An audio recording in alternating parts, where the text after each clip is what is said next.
Vinyl sales in the United Kingdom have overtaken CD sales for the first time in 35 years. Vinyl records are flying off the shelves. Adele's new album isn't even out yet, but pressing plants are hard at work to meet the skyrocketing demand.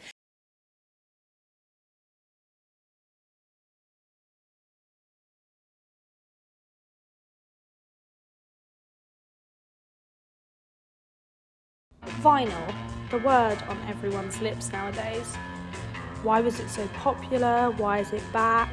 These were all questions I asked myself when I decided to buy myself a record player. I began to question, where did it all start and why has it resurged? Here's a timeline explaining the rise and fall of vinyl. In 1948, thanks to CBS, they introduced the world's first long-play vinyl record. This changed the face of the music industry and the album-centric format we still abide by today. The co-founder of Sony in 1975, another device hit the music industry which implications had equal effect on the music industry.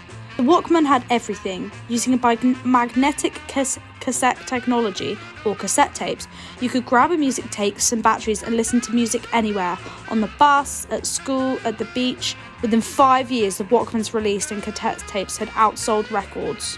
And it would only be a few more years until the vinyl record sales would plummet to an unsustainable low point. Once the Walkman was invented, it felt like all bets were off for vinyl.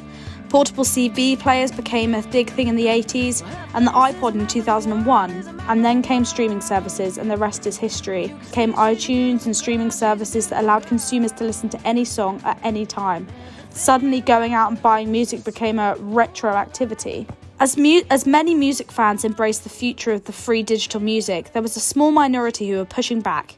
In 2008, for the first time since 1984, the sales of long-play records rose.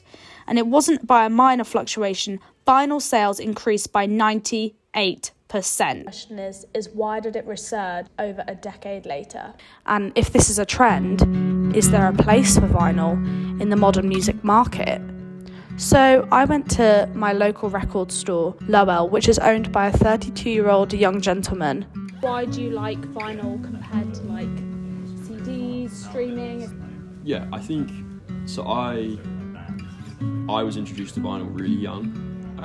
I was really lucky, given a record player and a pile of records when I was like 10. Grew up playing music, and I think the idea of having something tangible that you could hold with like big artwork on it and something that you could like read and explore, I think it brings you much closer to the music that you're listening to and gives you a greater understanding of the music you're listening to. That was instantly what made it interesting to me, was like you start approaching music as artwork or as art, as a form rather than just as music. And I really like that. I really like that you can take the time to look at an album cover and be looking at it while it's playing. I think the reason it's come back is because I think it's allowing kids to become reconnected with something that's really important, which is music. And I think we've kind of lost the time of kids collecting things as well, which I think is really important. 100%. I was like a huge collector as a kid. I've collected books all my life, I've collected records all my life, and it really defines your personality, those collections.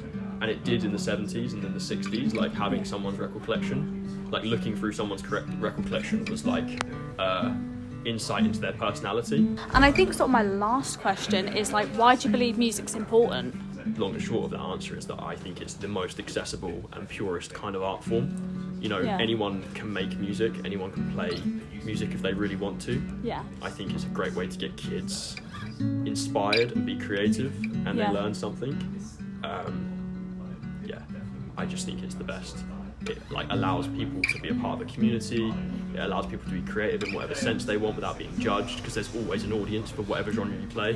You know, if you play like the weirdest kind of music ever, someone's going to like it somewhere in the world. But you know, if you talk to anyone about music, about why they love it, they'll just say because it's the best, you know. There's no other, I don't think there's any other art format or medium that really has the same impact that music does.